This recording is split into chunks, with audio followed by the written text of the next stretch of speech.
Welcome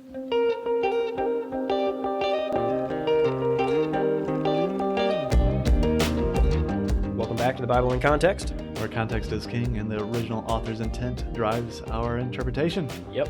And we finally finished Genesis. Yeah, it's been, how long? Over a year. Over a year. I mean, we had some breaks in the middle, but we have 80 episodes. Okay. We finished on our 80th episode. Nice. So yeah, it's been a while. We should have aimed for like 70. I think that would have been more symbolic. Oh, we should have. Maybe it is 70. Maybe we had 10 fillers in there. That's true. Ooh, we should. Now I'm really curious. Yeah, we got to go back and count. I need to go back and count it out. Homework for this week. All right. Yeah. So this episode is going to be a reflections on Genesis. We've covered a lot of ground. We've done it pretty granularly, sometimes chapter at a time, sometimes half a chapter at a time. And so we just want really sometimes broadly, a verse at a time. Sometimes a verse at a time. We did That's right. dive deep into a couple verses. That's right. In the beginning couple episodes were they were a verse or two at a time. Yeah. Okay. So what we're going to do is cover broadly some of the themes we see in Genesis. What do we take away from this? This is kind of where, as we look at the narrative as a whole, what do we derive from this practically, theologically? How do we understand the narrative as a whole, especially in terms of the motifs that we have picked out? Okay, so let me ask you this question. What, if you had to summarize the primary theme of the book of Genesis in one sentence, what would you say? The primary theme, that's hard. So there's a lot going on, and we'll talk about different things, but I think the primary thing we're looking at is after humanity's lack of trust in Yahweh, it is pointing us to look for some serpent-crushing, enemy-conquering seed of Abraham that will redeem the nations, conquer the serpent, and bring humanity back to the garden. I am highly impressed. I mean, a little bit of a run-on sentence, but it was one sentence. Yeah. I didn't think I was going to do that, actually. That's good. Yeah, no, and I think that's a really good summary of where we've been throughout the whole book. It's not easy to do. And people don't see that in Genesis a lot, I think. No, I agree. And so I think a lot of this comes from understanding properly the Exodus motif in the book of Genesis, but I think that is what Genesis is trying to get you to do, to see God working with humans over and over and over and over again to bring about this seed of the woman that is promised at the beginning of the book.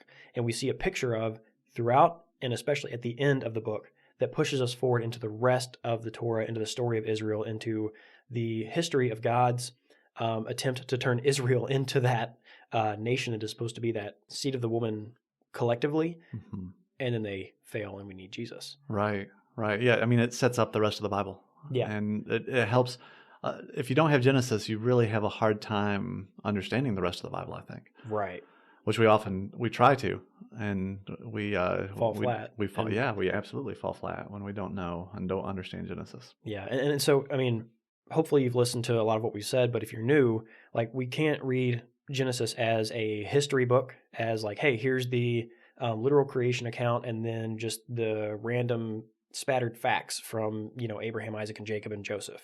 Yeah, and I think that's one of the things studying Genesis has really helped me better understand that Genesis is not a science textbook. It's not the literary design is amazing. Yeah. And that's one of the things I think that's blown me away as we've studied it. Yeah, it's a story that's trying to help us to think and to learn, not just some facts. It's so wisely crafted. I mean, divinely crafted, I would say. Yeah, for sure. Okay, so let's just go over some broad themes that we've seen outside of that main theme, and then we'll talk about, again, some of the motifs we've talked about. So what is something that is very prominent in the book of Genesis that teaches and shapes us throughout the story? I mean, the first thing that comes to my mind would be just the emphasis on the character of God and his faithfulness. I think his faithfulness seems to be a major theme throughout, that he's going to fulfill his promises. Yeah. He's always working out that Genesis 3 promise with this family, staying stuck to this family. Yeah, his loyalty and faithfulness to keep his word is something that I think is so vital for us. This is more pastoral, but I mean, gosh, when we're going through difficult times, to know that we have a God who is faithful and cares for us and desires our good and works in and through us in spite of our failures. Right. It shows us mercy when we screw it up. Yeah. That's what he does throughout Genesis with this family. Over and over. Yeah. Which also, I think, highlights on the other side of that coin the importance of trust and loyalty from God's human partners. Yes. From, today, us, the church, and from this family in this story that he's using. Yeah, absolutely. That's a huge major theme, and we're going to see that theme get expanded upon, especially in Exodus. Yeah, by doing that, we become a light to the nations when we trust what God says is good, Right. And that's what happens in Exodus, and it's also what we see happen already in Genesis. There's this emphasis on the nations and God's elect family coming into covenant together and almost living in this Edenic state together, where we have in Genesis 13 we have that with Abraham and some Amorites, we have that with Abraham and Amalek, and with Isaac and Amalek, and we kind of see a twisted version of that with Jacob and Laban, Joseph in Egypt. So yeah, I think that trust and loyalty is highlighted, and also that desire for the nations to be drawn back to God through God's people. Right. That desire for the nations. It's not just like, hey, I've got the Abrahamic family and that's all God cares about. Forget everybody else. Right. The goal of using them is for the nations. Yeah, absolutely. Absolutely. So another theme I think we see is just the persistence of having to wait throughout Genesis. And I think that question comes up to us a lot too. Why do we have to wait so much? But in all of these major stories, Abraham, he waits for a child for decades. Jacob, he's also in exile and slavery for decades. Joseph, he's in slavery or in prison for, again, almost decades. Yeah, that theme of waiting, and it's through the waiting that they're refined too. Right. Yeah, there's testing in that waiting. Absolutely. Yeah. Absolutely. James says the same thing for us, pretty much. So, it's a major theme that gets established here is God is going to be faithful to his promises, all in good time. Meanwhile, we're going to be refined and going to be turned into that nation that can be a light, into that people that can be a light to the nations. Well, I think in there you also see God's patience. Yeah. He has patience as we're being refined as well. Right. Yeah.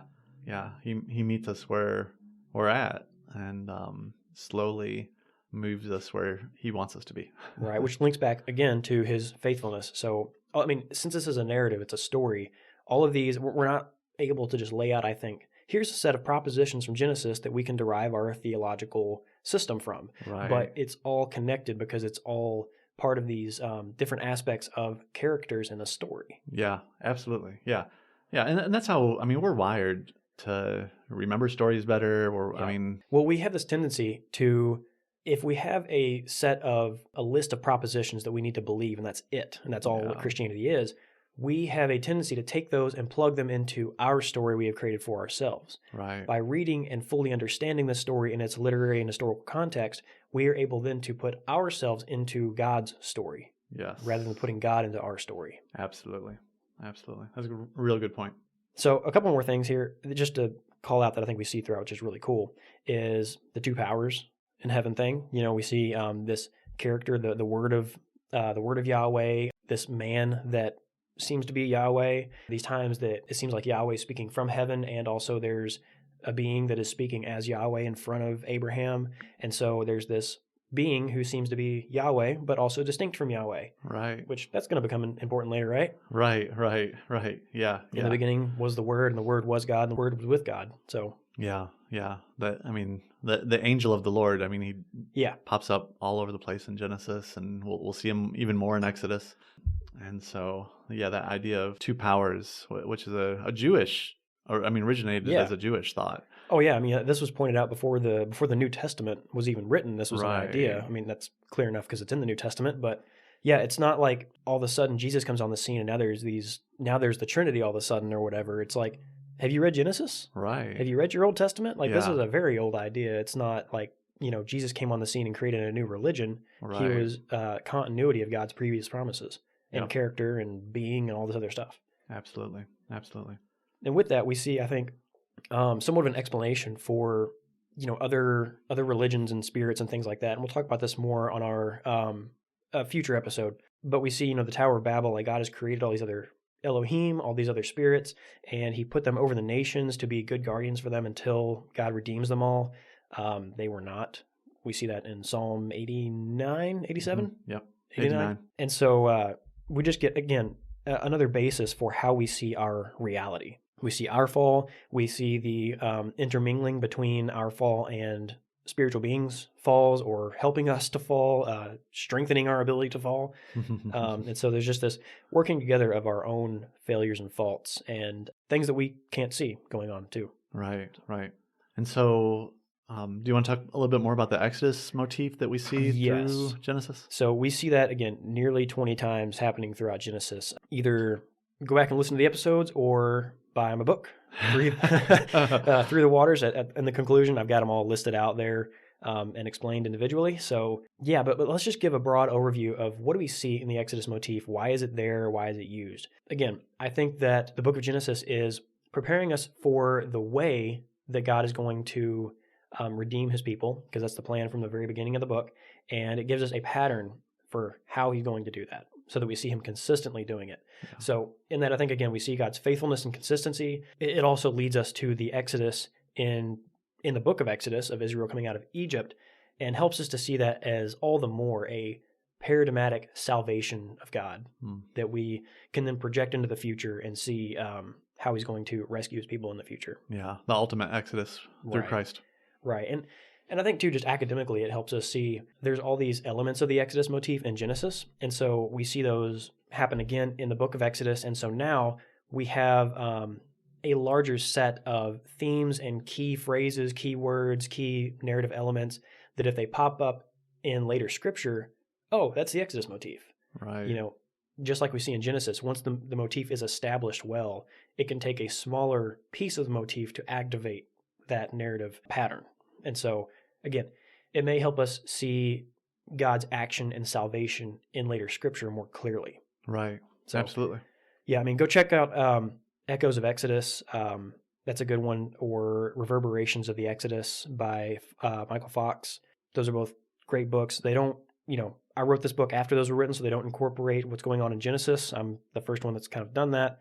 But they're great books to help us see how, again, this Exodus pattern goes forward to continually portray the way God saves his people. And Genesis has firmly established that, and I think help us reflect more fully on that salvific pattern. Right. I saw that, and I haven't listened to it yet, but the Bible Project recently did a podcast on the Exodus motif in Genesis. Oh, really? Yeah. Oh, yeah, that's cool. because they're walking through Exodus right now, and they started. Yeah, I mean, the clear ones that people have realized are like creation, somewhat Noah's flood has been talked about, and then Abraham coming out of Egypt with Sarah. But the rest of them haven't really been discussed much. Might be a couple I'm missing there, but not all of them. Yeah, the Bible Project podcast is, well, and I haven't listened to either one of these, but their first episode in the series called The Exodus Way is an Exodus-shaped reality. And then their second episode is Exodus in the creation and flood stories. So you're right. That's cool. Okay. So they focus in on those two. I'll have to go check that out and see if they highlight all the same. I mean, there's other literature that I've already read. I'm sure they're pulling from the same stuff, but right. I'll be curious to hear them. And that's something else that we see is that the Exodus and new creation are not distinct. And we talk about that with Carmen Imes, next week when that comes out, is that the Exodus motif and the act of creation are not separate events. Rather, right. New creation is something that happens in an Exodus. Right. Israel comes out as a new nation. Adam comes out of the first Exodus/creation. Noah is the new creation after creation has been dunked and remade. Right. Abraham. Dunked and remade. I have not heard that before. I might have to steal that. Yeah, there we go. I like it. And then us, as we go through the waters, we go through our own symbolic exodus and baptism. When we're dunked and remade. Exactly. That's how you should explain your next baptism. I think next time we do a baptism, I'm so using that. That's awesome. Yeah. Through the Exodus, we're given not only salvation from, whatever scenario we need salvation from, but it's also new life, freedom from death, resurrection, recreation. So I think that's a huge element that we see present in the Exodus motif. There are more implications. Again, we talk about this throughout the podcast and in the book. So check that out. But by and large, I think that's some of the major implications of the Exodus motif. Yeah. Well, okay. What about the two goats motif? Okay. So the two goats motif throughout, we see really this pattern building of a brother who is going to die and be resurrected. And that brother is going to, in some way, make a way for God and humanity to dwell together. that very broadly speaking is what the Day of Atonement does by its blood removing impurity from the tent of the tabernacle, and so that God can dwell there and unite humanity and God. Broadly, that is the function of the Day of Atonement. So I think we have a brother who is going to die and resurrect and fulfill that kind of sin offering function that we see in Leviticus of removing impurity, uniting humanity and God. We have this other brother who, like the goat for Azazel on the Day of Atonement, is going to be sent out into the wilderness bearing the sins of his brothers. And these two goats, these two purposes, are united in Joseph as someone who is able to unite humanity and God by bearing the sins of his brothers, which they put on him not by like metaphysically taking their sin off of them and placing it on Joseph, but by sinning against him. I think that's how we might see that work out. And then he is sent out because of that and affects a reconciliation between God and man. I think very broadly, especially because of the way that the New Testament portrays Jesus as the two goats from the Day of Atonement, we're going to see Jesus bearing the sins of the people and effecting a means for humanity and God to be brought together. That's the overall expectation. There's some wiggle room on how that plays out exactly. In different camps, we can take that different ways, but I think broadly that's what we see, is someone who takes on the role of the two goats of the Day of Atonement by bearing the sins of the people and making a way for God and humans to dwell together. Right. I'm trying to be careful here because this can be a tender topic. Yeah, for sure. No, I appreciate, like, I don't know if I would have ever seen that motif play out in Genesis, but there's definitely that pattern where you've got these two brothers that play these roles. And you see it at the beginning, Cain and Abel, and then and it just plays on with Shem and Ham, and then we have Abraham and Lot, and Isaac and Ishmael, and Jacob and Esau, and then Joseph and his brothers, where he becomes both goats. And then we have this same like sent out in the wilderness and sin offering pattern, like, one for each role. In Leviticus 14, it shows up again, and then we see it again in Leviticus 16. And so it just seems like all of this is tied together for some purpose. And I think that's the purpose, is not necessarily saying like one brother is going to be slaughtered and his blood used for a sin offering. You could say it's going to play out that way. Again, I think there's some room for theological diversity within this motif. But I think by and large, what we're seeing is this theme collapse on one brother who is able to, despite the sins of his own brothers against him, and even because of that possibly, effect the unification of God and man. So by the time we get to the end of Genesis, we have, again, let's focus on Joseph for a minute because he's the one that the Exodus motif and the two goats motif collapses on. He bears the sins of his brothers. He's sent out. He goes kind of through this resurrection in a way. Because he goes into the pit and back up, down into Egypt, down into death, literary Sheol within the story, and is brought back up and exalted to be kind of this image of God figure. Again, go listen to our episode on Joseph coming before Pharaoh for that. And then he offers forgiveness.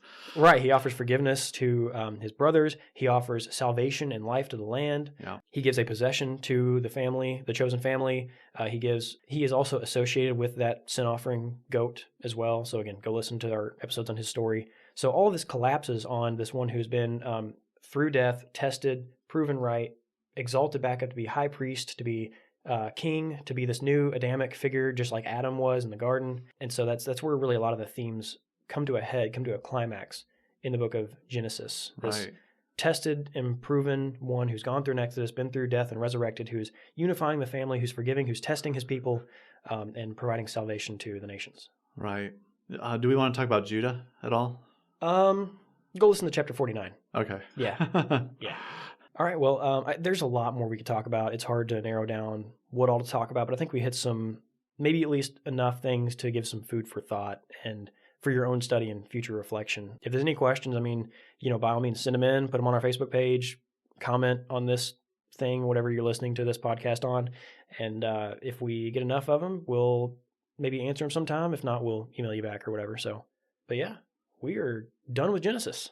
I'm What kind of sad. Who are we? I know, right?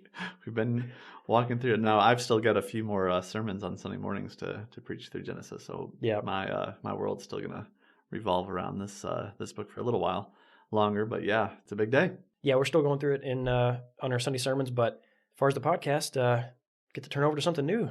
So I'm excited. Yep. Well, stay tuned. Again, next week we're having Carmen Imes on. We're going to get an introduction to Exodus and hear about her research into the book of Exodus, glean some of her insights, and point you towards her work if you want to continue on reading through the Torah. And otherwise, the week after that, we're going to jump into kind of a discussion on why the Bible before we kick off a discussion on how we got the Bible that we have. Why do we have the books that we have in our Bibles?